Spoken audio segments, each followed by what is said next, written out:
کئی لوگ ایسے ہوتے ہیں وہ وسوسوں کا شکار رہتے ہیں، کسی کو کفریہ وسوسے آتے ہیں، گناہوں بھرے وسوسے آتے ہیں، تو یہ وسوسوں سے کس طرح سے چھٹکارا حاصل کیا جائے اور ایک پرسکون زندگی کس طرح سے گزاریں؟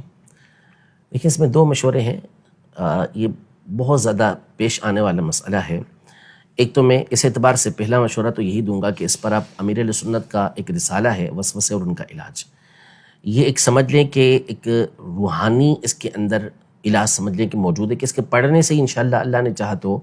آپ کا بہت سارا علاج ہو جائے گا۔ یہ کراماتی رسالہ ایک طرح سے، اس میں بہت اچھے انداز میں امیر اہل سنت نے اس کو بیان کیا ہے، تو لہٰذا اسے پڑھیں گے تو امید ہے کہ اس کے پڑھنے سے ہی آپ کا اکثر جو ہے نا وہ علاج تو ہو ہی جائے گا۔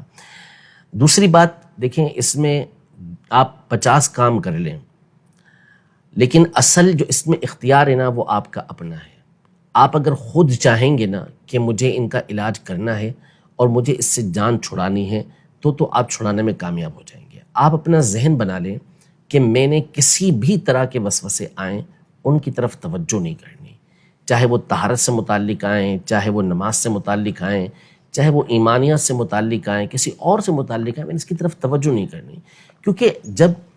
ایمان دینے والی ذات اللہ پاک کی اور اس کے حبیب صلی اللہ علیہ وسلم کے توسط سے ہمیں ایمان ملا ہے،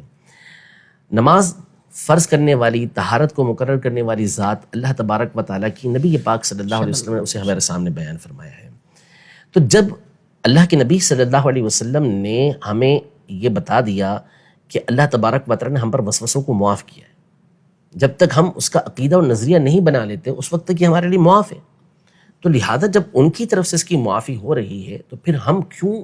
خواہ میں اپنے اوپر بوجھ ڈال لیں۔ ہوتا ہے اصل میں یہ ہے کہ کئی لوگ ایسے ہوتے ہیں کہ جو جان بوجھ کر اور قصدن،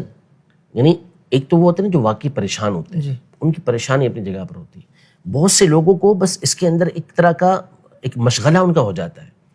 وہ سامنے والے کی بات کو سننے کو تیار ہی نہیں ہوتے بعض اوقات۔ اچھا ان کو سمجھایا جائے تو وہ ہماری بات کو سننے کی بجائے اسی وسوسے کی طرف وہ اپنے خیالات کے اندر ہی ڈوبے ہوتے ہیں۔ اب آپ ایک پوچھنے جس سے آئے ہیں وہ جب آپ کو بیان کریں تو پھر آپ اس کی بات کو تو سنیں، اس کی بات پر تو توجہ دینی، وہ اپنے اس کے اندر لگے ہوئے ہوں گے۔ بعض لوگ واقعی اس میں ایسے اکثریت پریشانی ہوتی ہے جن کے ساتھ یہ معاملات ہوتے ہیں، وہ علاج چاہتے ہیں اپنا۔ ہمارے پاس بہت اس طرح کے معاملات ہیں۔ ہم لوگ یہ کہتے ہیں کہ تمام مسائل میں سب سے مشکل حل جو ہوتا ہے نا کسی کو سمجھانا، وہ وسوسے والے کو ہوتا ہے،